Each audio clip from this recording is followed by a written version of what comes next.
मुल्क में सियासी दर्जा हरारत में इजाफा हो रहा है। एक तरफ वज़ीर आला खैबर पख्तूनख्वा सुहेल आफरीदी को इमरान खान से मिलने नहीं दिया जा रहा, तो दूसरी तरफ हुकूमत तहरीक इंसाफ को पेशकश कर रही है कि अगर वो दरख्वास्त दे तो हुकूमत इमरान खान को बनी गाला मुंतकिल कर देगी। सारी सूरत हाल में वज़ीर आला सुहेल आफरीदी ने अवामी राब्ता मुहिम का आगाज़ कर दिया है और आज 4 सदा में जलसे से खिताब किया है।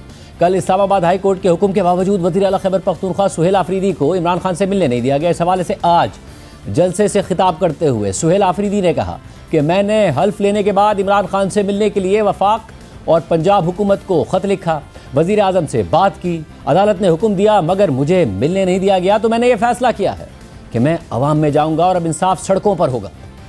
मैंने हल्फ लिया, मैंने कहा कि मैं तमाम आईनी और कानूनी तरीके अपनाऊंगा, मैं जाऊंगा अदालत। मैं अदालत गया, उससे पहले मैंने पंजाब हुकूमत को और वफाकी हुकूमत को लेटर लिखे कि मुझे अपने लीडर से मिलने दे। मैंने वज़ीर आज़म साहब को कहा कि मुझे अपने लीडर, अपने कायद से मिलने दे। अदालत ने कल हुक्म दिया कि मुझे इमरान खान से मिलने दिया जाए, लेकिन मुझे मिलने नहीं दिया गया। तो मैंने ये फैसला किया कि मैं अवाम के दरमियान जाऊंगा, अपना मुकदमा अवाम के सामने रखूंगा, अब इंसाफ सड़कों पर होगा। हमें ना मरने का खौफ है, ना तमगों की लालच है। इमरान खान के लिए जिएंगे, इमरान खान के लिए मरेंगे। बंद कमरों में फैसले करते हैं, हमें एतमाद में लिए बगैर बंद कमरों के फैसले हम पर मुसल्लत करते हैं, लेकिन हम उनको बताना चाहते हैं कि इसके बाद तमाम फैसले खैबर पख्तूनख्वा की हुकूमत, खैबर पख्तूनख्वा की अवाम, खैबर पख्तूनख्वा के पार्लियामेंट को एतमाद में लिए बगैर एक फैसला भी नहीं मानेंगे। तैयारी पकड़ो, क्योंकि मेरे लीडर, मेरे कायद ने कहा है कि तैयारी पकड़े, तैयार हो।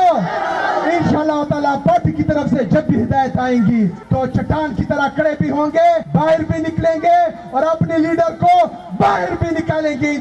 बात करेंगे, हमारे साथ मौजूद हैं सीनियर सहाफ़ी आसमा शराजी साहिबा और उमर चीमा साहब। आप दोनों का बहुत शुक्रिया। आसमा शराजी साहिबा, आप ही के प्रोग्राम में वफाकी वज़ीर तारिक फजल चौधरी साहब ने कहा कि पाकिस्तान तहरीक इंसाफ दरख्वास्त दे तो हम इमरान खान को बनी गाला शिफ्ट कर देते हैं, मगर दूसरी तरफ अदालत हुक्म दे रही है तो वज़ीर आला को मिलने नहीं दे रहे हैं। वज़ीर आला कह रहे हैं मैं सड़कों पर आऊँगा। अब ये सियासी दर्जा हरारत बढ़ने ही जा रहा है, और क्या हुकूमत भी इसमें किरदार अदा कर रही है या हुकूमत कुछ भी करती होना यही था? मेरा ख्याल है कि हुकूमत तो अपना किरदार अदा कर रही है। उसकी वजह यह है कि एक मुलाकात कोई बड़ा मसला नहीं था हुकूमत के लिए। वो चाहते तो सुहेल आफरीदी साहब की मुलाकात को फैसिलिटेट कर सकते थे, जबकि सुहेल आफरीदी साहब की बात भी वज़ीर आज़म के साथ हो गई थी। तो मेरा ख्याल है कि एक नॉन इशू को इशू हुकूमत ने बनाया है, लेकिन साथ ही साथ उनको ये बात भी पता है कि पाकिस्तान तहरीक इंसाफ और ख़ास करके इमरान खान साहब के लिए इस वक्त रिहाई जो है वो सबसे बड़ा ऑब्जेक्टिव है, और इसी वजह से उन्होंने एक वज़ीर आला को तब्दील भी किया है। उसको ना उसकी कारकर्दगी पे फारिग किया गया, ना उनकी कोई ऐसी कारकर्दगी जो कि वो नहीं दिखा सके, ज़ाहिर है उसको बुनियाद बना के उसके ऊपर उनको फारिग किया गया। तो ये खाली सिर्फ़ और सिर्फ जो था वो इमरान खान साहब की रिहाई और जो एक मूवमेंट थी खैबर पख्तूनख्वा में ऑपरेशन को रुकवाना था, उसको बुनियाद बना के अली अमीन गंडापुर साहब को रुखसत किया गया। तो अब ऑब्जेक्टिव बहुत वाज़ेह था। ये भी बात दुरुस्त है कि पाकिस्तान तहरीक इंसाफ को करना यही था जो सुहेल आफरीदी साहब कर रहे हैं। मुलाकात एक बहाना है, और असल जो ज़ाहिर है कि उनका निशाना है वो ये कि एक तहरीक का आगाज़ किया जाए, लोगों को मैस मूवमेंट की तरफ लेके जाया जाए, और उसमें जो बुनियादी किरदार हो वो वहाँ की यूथ का हो, और उस यूथ को बुनियाद बनाकर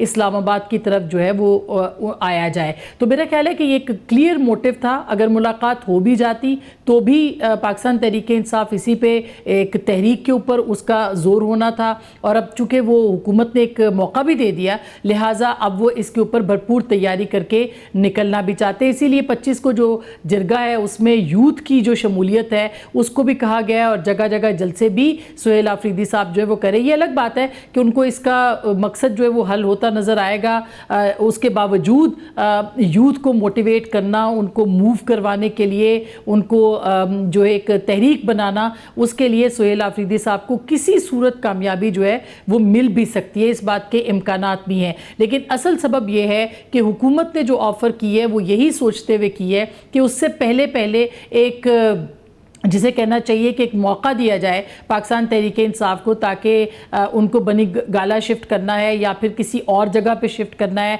सिक्योरिटी को वजह बनाना है या सिक्योरिटी को वजह नहीं बनाना है, किसी भी बुनियाद के ऊपर हुकूमत जो है वो एक तरह से उसने इन्वायरमेंट बनानी शुरू की है। और जो तारिक फजल चौधरी साहब ने भी बात की है, ये बेसबब नहीं की है, इसके ऊपर पूरा होमवर्क था, इसके ऊपर एक पूरा थॉट प्रोसेस था, जिसकी बुनियाद के ऊपर उन्होंने ये बात कही है कि इमरान खान साहब को बनी गाला शिफ्ट किया जा सकता है। ये अलग बात है कि अगर दरखास्त लिखी जाएगी तो हुकूमत ये कहेगी कि हमसे एनआरओ मांगा गया है, और अगर खुद हुकूमत ये समझती है कि वहाँ से लोग निकल पड़े हैं और इमरान खान साहब को रिहाई के लिए वो डयाला जेल आ रहे हैं या इस्लामाबाद आ रहे हैं, तो फिर सिक्योरिटी को बुनियाद बनाकर हुकूमत ये अपॉर्चुनिटी ले सकती है कि उनको बनी गाला जो है वो शिफ्ट कर दिया जाए। उमर चीमा साहब, एक तो ज़ाहिर है, एक तो अपनी वज़ीर आला की जो भी ख्वाहिश हो सुहेल आफरीदी साहब की, उन पर दबाव भी बहुत होगा सियासी तौर पर कि एक वज़ीर आला अली अमीन गंडापुर को हटाकर उन्हें लाया गया है। पार्टी का क्लियर पैगाम है कि उन्हें क्या करना है, पार्टी के सोशल मीडिया का क्लियर पैगाम है कि इमरान खान से उनकी कमिटमेंट होनी चाहिए, उनकी रिहाई उनका ऑब्जेक्टिव होना चाहिए।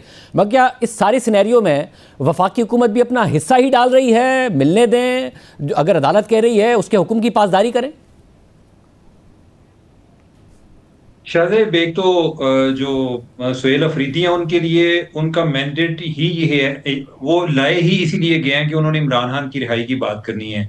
उनके मैंडेट में कोई गवर्नेंस शामिल नहीं है, कोई सूबे की सूरत हाल बेहतर करना शामिल नहीं है, उनके मैंडेट में यही है।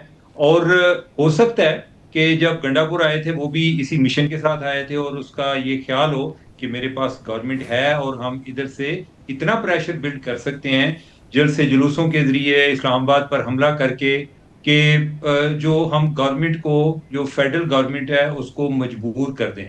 अब उनके लिए मुमकिन नहीं है। उसमें जो गंडापुर हैं उनको तो उन्होंने अपनी जो एफर्ट कर ली और उन्हें पता चल गया कि इन तिलों में तेल नहीं है, इस तरह मुमकिन नहीं है। तो अब उन्हें कोई नई एनर्जी चाहिए थी, कोई बंदा कि जो जिसको वही मिशन दिया जाए और वो नए सिरे से कोशिश करे। अब जो सुहेल अफरीदी के लिए चैलेंज है वो इमरान खान की रिहाई है, और उससे बड़ा चैलेंज ये है कि जब तक रिहाई नहीं होती तो इमरान खान के इशू को अलाइव रखा जाए। इमरान खान जो है वो न्यूज साइकिल में इररेलेवेंट ना हो, ओवरऑल पीटीआई ही बात करती रहे, तो वो उसके लिए करते रहेंगे। यानी कि ये उनके लिए चैलेंज है। उन्होंने किस तरीके से इस इशू को एक हार्ड इशू के तौर पे या टॉप इशू के तौर पे रखना है कि प्रोग्राम्स में भी डिस्कस हो रहा हो, न्यूज बुलेटिन में भी डिस्कस हो रहा हो। लेकिन यह है कि क्या ये मुमकिन है, मुझे इसके कोई दूर दूर तक चांसेस नजर नहीं आते। और ये जो हमारा क्राइसिस है ये कोई एक नॉर्मल क्राइसिस नहीं है, इसकी कोई माजी में इस तरह से मिसाल भी नहीं मिलती। जिस तरह से ये टेंशन चल रही है, एक अदम एतमाद की फिजा है, उस दौरान ये बस सियासत ही कर रहे हैं एक दूसरे के साथ। जो फेडरल गवर्नमेंट कर रही है वो भी सियासत कर रही है। उनको चाहिए तो सही, वैसे ये है कि उनको मुलाकात करने दें, मुलाकात करने के बाद कौन से मसले खत्म हो जाने हैं, एहतजाज तो किसी ना किसी शक्ल में जारी रहना है। लेकिन यह है कि इतना तो राइट है और आप अदालत से भी वो होकर आए हैं तो इन्हें मुलाकात की इजाजत तो दे देनी चाहिए। लेकिन वो अपनी तरफ से ये सोचते हैं कि क्या मुलाकात पर मामला खत्म हो जाएगा। मामला तो खत्म नहीं होगा, ये टेंशन जो है वो चलती ही रहेगी। और ना इमरान खान की रिहाई नजर आ रही है करीब करीब में, और ना ही ये टेंशन मुझे खत्म होती नजर आ रही है। अस्मा, ये बताएगा कि दो चीज़ें ज़ाहिर, क्योंकि तहरीक इंसाफ के बैक टू बैक जो माजी में एहतजाज हैं वो नाकाम हुए हैं, दो चीज़ें अहम हैं। या तो ग्राउंड पर ऐसी सूरत हाल हो, इतना बड़ा क्राउड पुल करे तहरीक इंसाफ कि निज़ाम खतरे में पड़ जाए, या फिर निज़ाम ऑलरेडी कमज़ोर हो। इन दोनों में से कोई एक साइन आपको नज़र आ रहा है, ग्राउंड की सिचुएशन या फिर निज़ाम की कमज़ोरी? देखिए, जो पाकिस्तान तहरीक-ए-इंसाफ की इस वक्त हमने देखा है, उनको जो ग्राउंड के ऊपर कोई बहुत ज़्यादा कामयाबी नहीं मिल रही है। लास्ट जो जलसा, चूँकि जलसा पैरामीटर होता है या फिर इंतखाबात होते हैं, तो जलसा जो हमने देखा वो कोई बहुत बड़ा और बल्कि बिल्कुल ही बड़ा जलसा नहीं था। जो सुहेल आफरीदी साहब को लाने की मतलब मुख्तलिफ चीज़ें जो है ना, एक मल्टी प्रॉन्ग पॉलिसी नज़र आती है इमरान खान साहब की कि उनको क्यों मुंतखब किया गया। तो उसमें एक तो ज़ाहिर है कि वो कबायली इलाके के हैं, तो कबाइल से उनका ताल्लुक़ है। दूसरा, वो ISF के बड़े अहम रहनुमा रहे हैं, और अभी भी ISF जो है वो सुहेल आफरीदी और मीना खान जो है वही उसको ज़्यादा देखते हैं। तो वो एक पूरी जो इस वक्त कंसंट्रेशन है उनकी, वो यूथ के ऊपर है और ISF के ऊपर है। वो चाहें तो 20-22 हज़ार नौजवान को वो इकट्ठा कर सकते हैं, इतनी अहलियत उनके अंदर मौजूद है। तो इस सूरत हाल को अगर आप सामने रखें तो सुहेल आफरीदी वो एक राइट चॉइस है रिहाई के लिए भी और प्रेशर बिल्डअप करने के लिए भी, जो कि उन्होंने इस्टेब्लिशमेंट पे और हुकूमत के ऊपर बढ़ाना है। तो और उसके बहुत कम दिन है, ज़्यादा दिन नहीं है, क्योंकि तोशा खाना के फैसले से पहले पहले इमरान खान साहब ये चाहते हैं कि जल्द से जल्द जो है वो इतना प्रेशर बिल्डअप हो जाए कि वफाक को जो है वो घुटने टेकने पड़े और पिछली बार की तरह कम से कम बातचीत के ऊपर आमादा नज़र आए और कुछ जो है वो उनके साथ बातचीत हो। तो मेरा ख्याल है कि एक राइट चॉइस जो है वो सुहेल आफरीदी साहब है। जहाँ तक निज़ाम के कमज़ोरी की बात है तो मुझे नहीं लगता कि निज़ाम कमज़ोर है, बल्कि निज़ाम इससे पहले से कहीं ज़्यादा मजबूत हो चुका है। और जितनी कन्फ्रंटेशन इस्टेब्लिशमेंट के साथ पाकिस्तान तहरीक इंसाफ की होगी उतना निज़ाम और ज़्यादा मजबूत होगा, उतना जो एक सिविलियन इख्तियार है वो और ज़्यादा कमज़ोर होगा। तो मेरा ख्याल है कि पहले भी अगर 9 मई के बाद से अब तक के वाक़यात देखे जाएँ तो जो सिविलियन स्पेस है वो कम हुई है। उसकी वजह ये कि कॉन्फ्रंट्रेशन इतनी ज़्यादा PTI ने बढ़ाई है और इस्टेब्लिशमेंट ने बढ़ाई है कि अब एक सिविलियन स्पेस जो है वो बहुत महदूद हो गई है। अब अगर कोई इस तरह की और चढ़ाई होती है और कोई और तहरीक चलती है तो यकीन मानिए कि इससे पाकिस्तान तहरीक इंसाफ के हाथ में शायद कुछ नहीं आएगा, सिस्टम और ज़्यादा मजबूत होगा। अगर हम सिस्टम की बात करें यानी इस्टेब्लिशमेंट की बात करें, और जो सिविलियन सेटअप है वो कमज़ोर होगा। उमर साहब, आप कैसे देखते हैं, क्योंकि जो back to back Tehreek Insaf के एहतजाज हुए उसके बाद तो नज़र आया कि जो सिस्टम है वो वाकई मजबूत हुआ, तहरीक इंसाफ की अपनी एहतजाज की सियासत कमज़ोर हुई। अब क्या कोई ऐसी चीज़ आप देख रहे हैं कि इस दफ़ा कुछ अलग हो, एहतजाज ऐसा हो जाए कि सिस्टम कमज़ोर पड़ जाए, या फिर सिस्टम में कोई ऑलरेडी कमज़ोरी नज़र आ रही हो कि जिसकी वजह से एहतजाज मजबूत हो जाए? शाहजेब, जब से PTI एक भरपूर तरीके से एक पॉलिटिकल फोर्स बनी है, तब से निज़ाम तो तब से ताकतवर हो रहा है, एस्टेब्लिशमेंट तब से ताकतवर हो रही है। अब ये जिस जिद्दोजहद की बात करते हैं जमहूरियत की, बेसिकली जमहूरियत को कमज़ोर करने में इनका अपना बहुत ज़्यादा किरदार है और एस्टेब्लिशमेंट को मजबूत करने में इनका बहुत ज़्यादा किरदार है। अब जो ये एहतजाज की सियासत करते हैं, एहतजाज की सियासत की भी कोई लिमिट होती है। अगर आप 1 या 2 दफ़ा लोगों को आप मोटिवेट करते हैं, मोबिलाइज करते हैं और आपको मतलूबा नतायज हासिल नहीं होते, तो फिर लोग भी इतने ज़्यादा एक्साइटेड नहीं होते। अब आपने गंडापुर को तो चेंज कर लिया, लेकिन जो लोग आपने लेकर आने हैं ये तो वही लोग हैं ना, जो एक हार्ड लाइनर्स होते हैं। वो कितने को होते हैं, यानी कि वो एक मूवमेंट को ड्राइव तो कर रहे होते हैं, लेकिन आपको एक क्राउड तो साथ चाहिए होता है ना। और अगर क्राउड जो है उनसे उनका यकीन मुतजलजल हो जाए, उन्हें लगे कि हमारे एहतजाज से या धरना देने से, इस्लामाबाद पर हमला करने से कोई फर्क नहीं पड़ता, तो वो फिर वो यही सोचते हैं कि जाने का क्या फायदा है।